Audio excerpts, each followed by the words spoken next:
Biografia de Hudson Taylor, capítulo 13. Se nunca tivéssemos alcançado a China. Era 25 de maio de 1866. No dia seguinte, o primeiro grupo oficial de missionários da missão do interior da China embarcaria a bordo do navio, com destino a Xangai. Hudson colocou a caneta sobre a mesa e sorriu. Ele acabara de escrever uma lista de passageiros para dar ao capitão Bill no dia seguinte.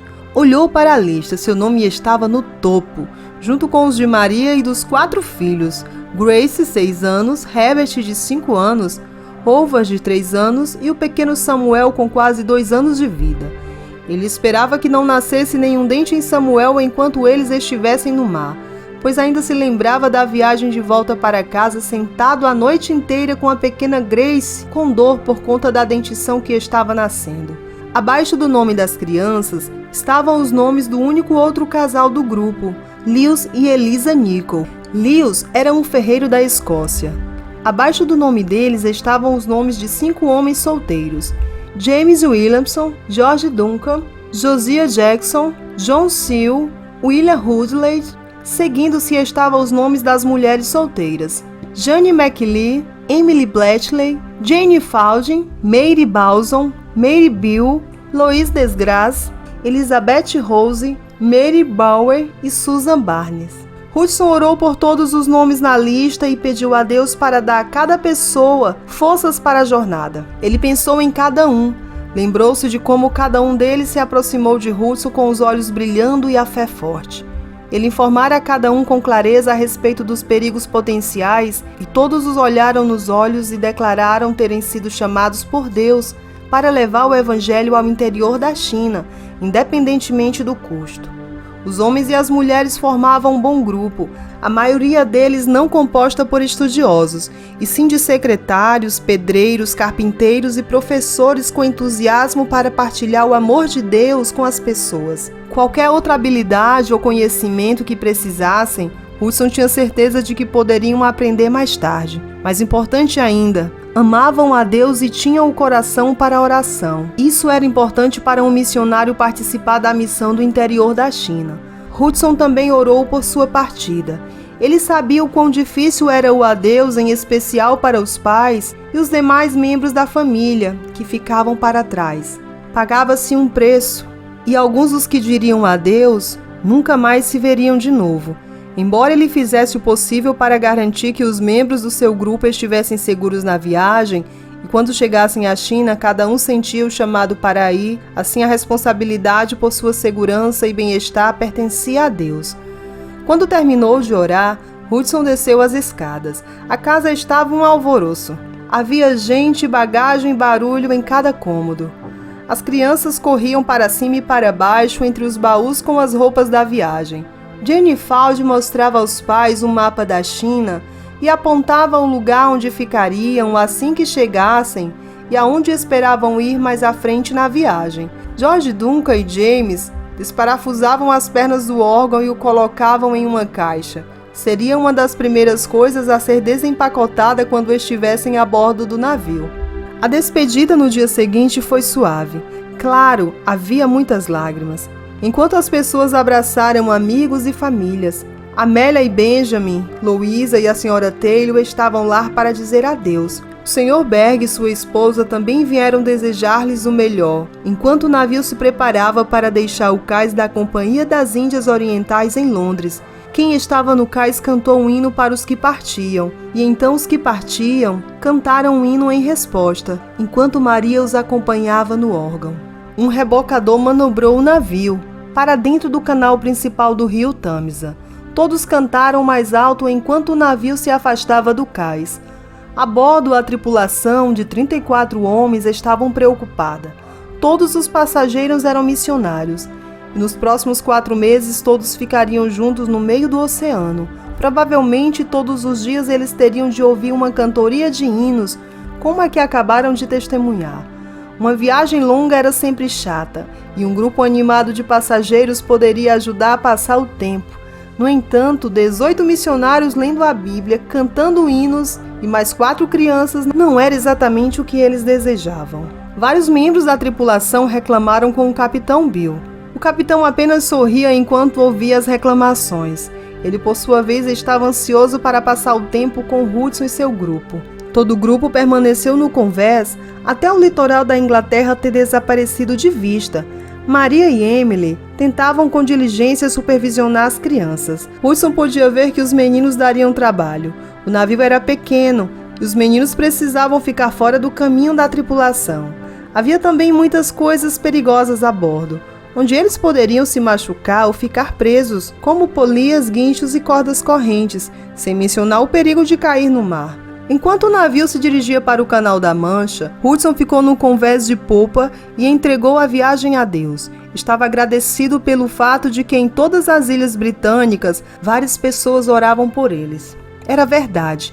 Muitos cristãos criticaram a missão do interior da China e suas ideias de confiar apenas em Deus. No entanto, enquanto houvesse gente comprometida a orar por eles, Hudson estava confiante de que tudo correria bem.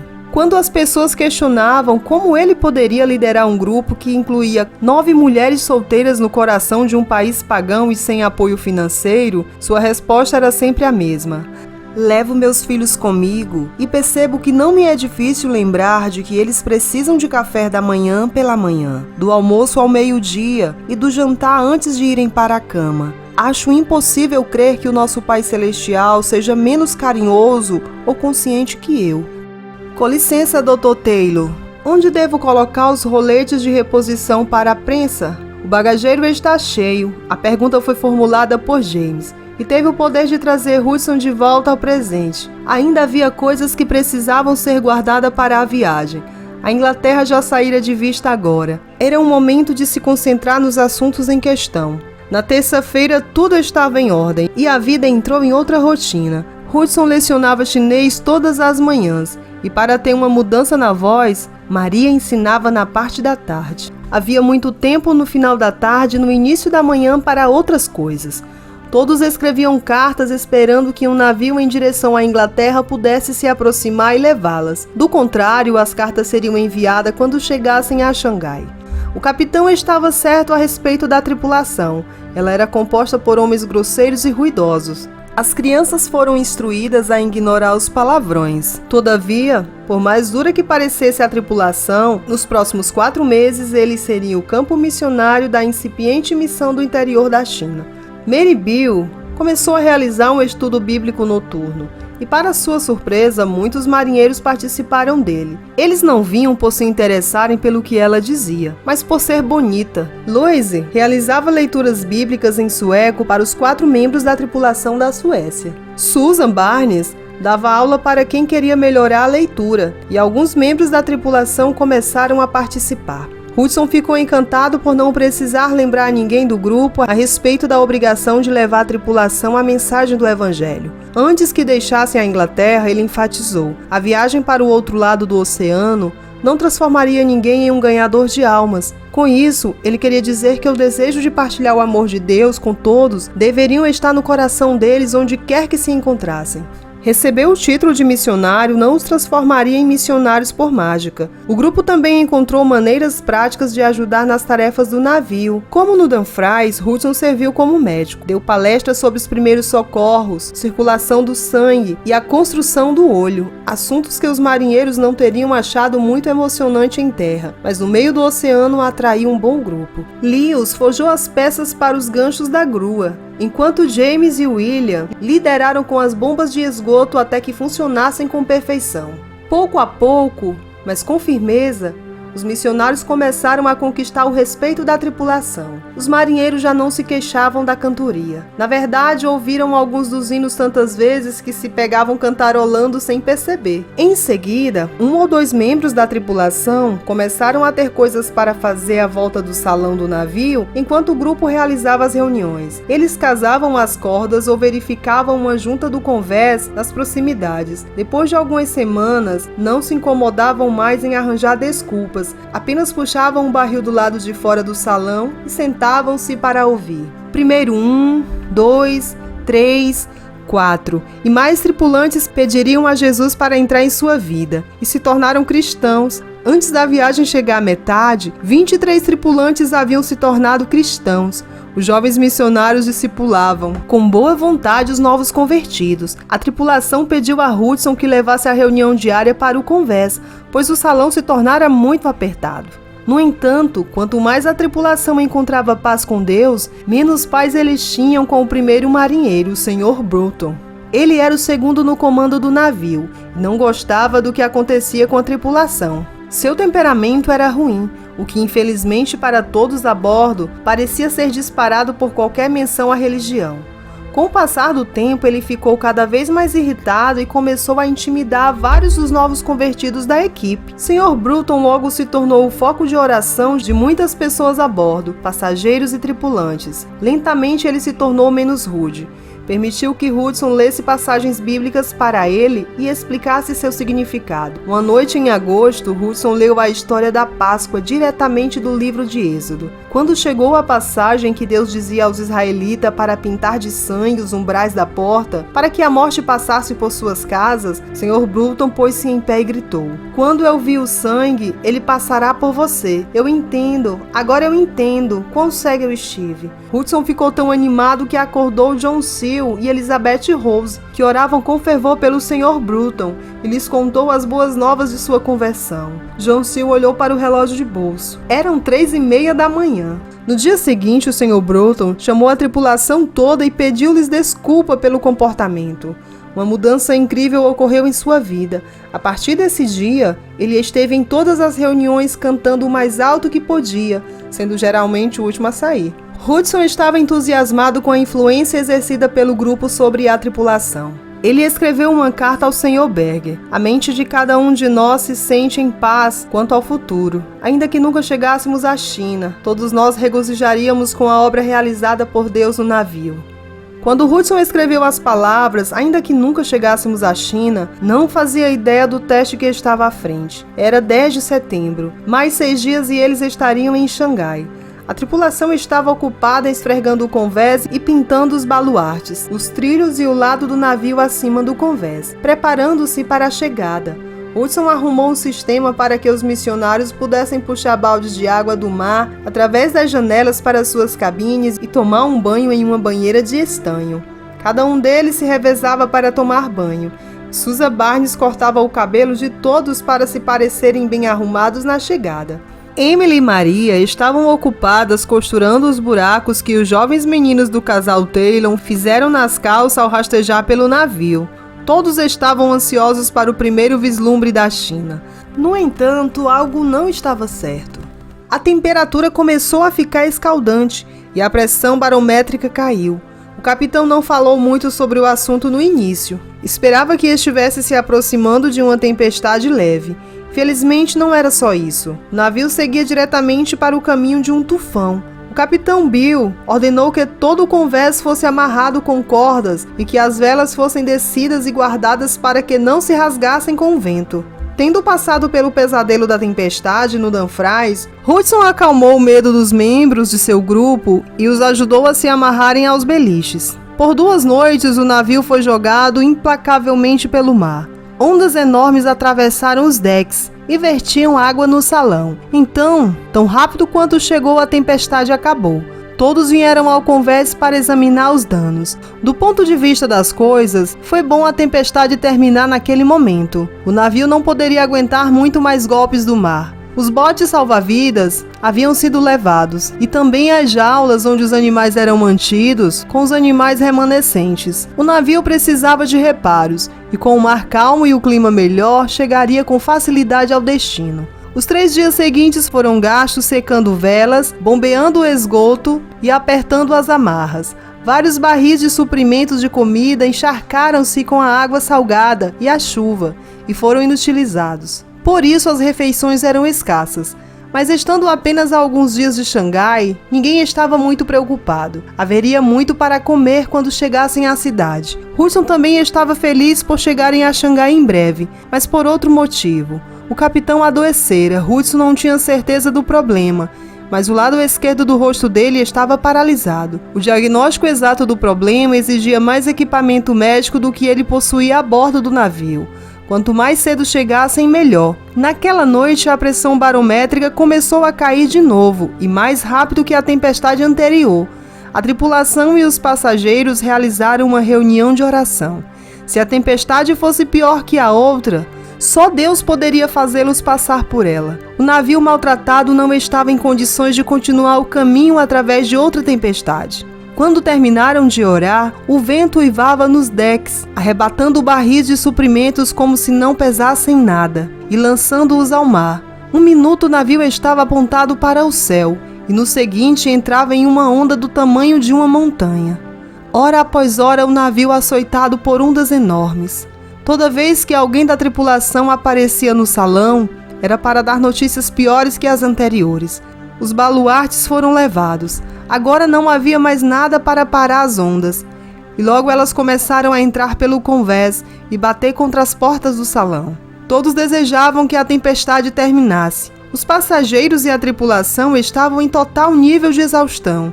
Mas a tempestade continuava a ganhar força. Depois de 2 dias de luta contra a tempestade, sem comida e sem dormir, a tripulação perdia a esperança. O capitão Bill e o Sr. Bruton não podiam mais motivá-los a trabalhar. Sem os baluartes, nada os seguraria ou protegeria no convés, e todos eles poderiam ser lançados ao mar em um único instante. Mesmo quando a vela, seus suportes, os longos pedaços de madeira que seguraram ao final das velas quebraram, a tripulação não ousou sair ao convés para amarrá-los. A vela e os suportes de suspensão da frente balançavam perigosamente ao vento. Poderiam cair a qualquer momento.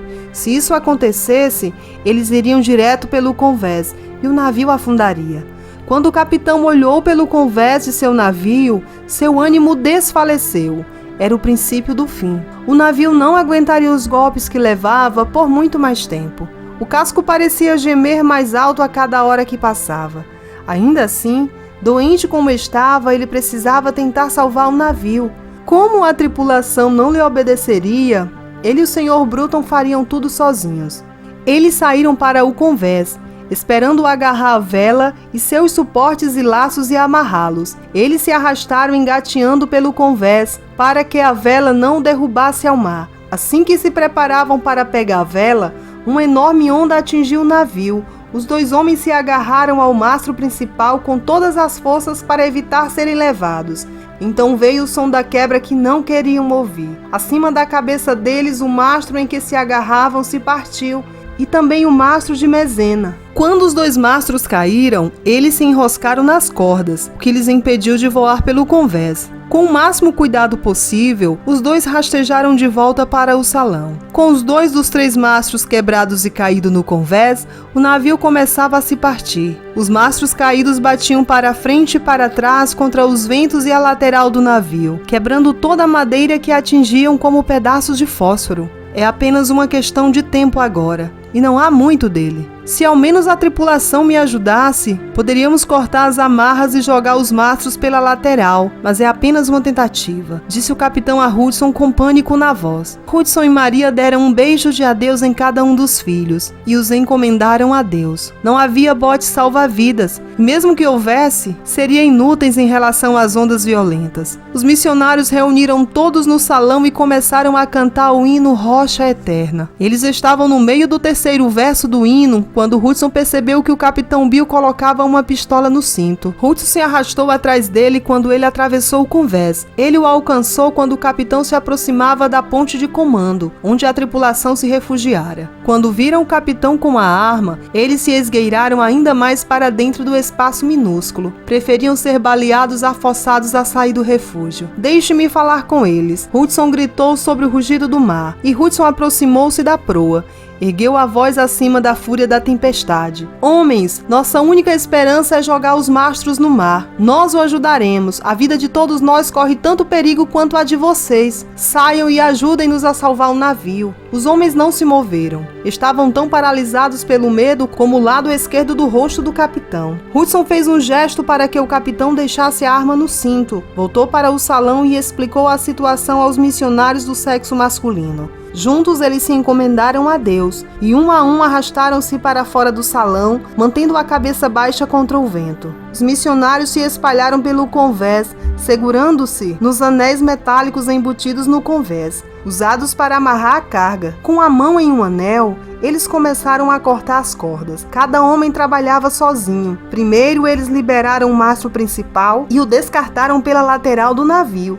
Depois se moveram até a polpa para soltar o mastro da Amazena. Ao ver os homens da missão no interior da China arriscarem a vida para salvar o navio, alguns membros da tripulação começaram a recuperar a coragem. Eles se arrastaram para fora da ponte de comando e juntaram-se ao esforço para salvar o navio. Por fim, o mastro de Mezena ficou livre e foi lançado pela lateral, e os homens voltaram para o salão. Enquanto estiveram no convés, eram incapazes de se enxergarem por causa da água que inundava o navio. Não sabiam se alguém havia sido lançado ao mar e esperaram com ansiedade para ver quem retornava. Um a um os missionários e a tripulação retornaram ao salão. Por milagre, nenhuma pessoa caiu no mar. Contudo, a tempestade ainda não terminara, e depois de uma rápida oração de agradecimento, todas as pessoas a bordo levantaram as mãos para bombear os dejetos da tempestade. Todos passaram a noite toda tirando a água que entrara pelas janelas e buracos no convés maltratado para evitar o naufrágio do barco.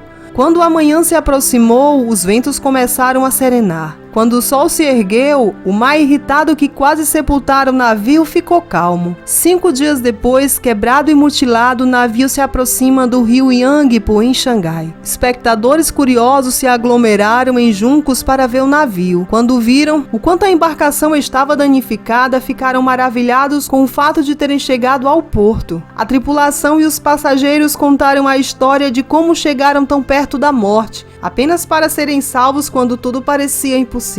Outros marinheiros sacudiram a cabeça quando ouviram que nenhuma vida havia sido perdida e ninguém havia sofrido ferimentos graves durante a tempestade. Outro navio que realizava o mesmo percurso chegou ao porto no dia seguinte. Sua bandeira desfiada estava estendida a meio mastro. Da equipe de 22 homens, apenas 2 sobreviveram às tempestades. Os outros 16 foram levados pelo mar ou sepultados nele, depois de morrerem em acidentes horríveis durante as tempestades. Após a atracagem do navio, o capitão permitiu que os passageiros permanecessem a bordo por alguns dias até poderem fazer arranjos a fim de encontrar um lugar para morar. Nunca havia hotéis suficientes em Xangai, e Hudson sabia que nenhum outro missionário na cidade teria quartos suficiente para 18 adultos e 4 crianças, sem mencionar o espaço para armazenar as impressoras e os equipamentos hospitalares. No dia seguinte, os membros da missão do interior da China, recém-chegados ao país, oraram para que Deus lhe desse a solução para a necessidade de alojamento. Contra todas as probabilidades, Deus os trouxera até ali ilesos. Eles sabiam que Deus não os decepcionaria agora. Em algum lugar havia um lugar para eles ficarem, e Deus os levaria a ele.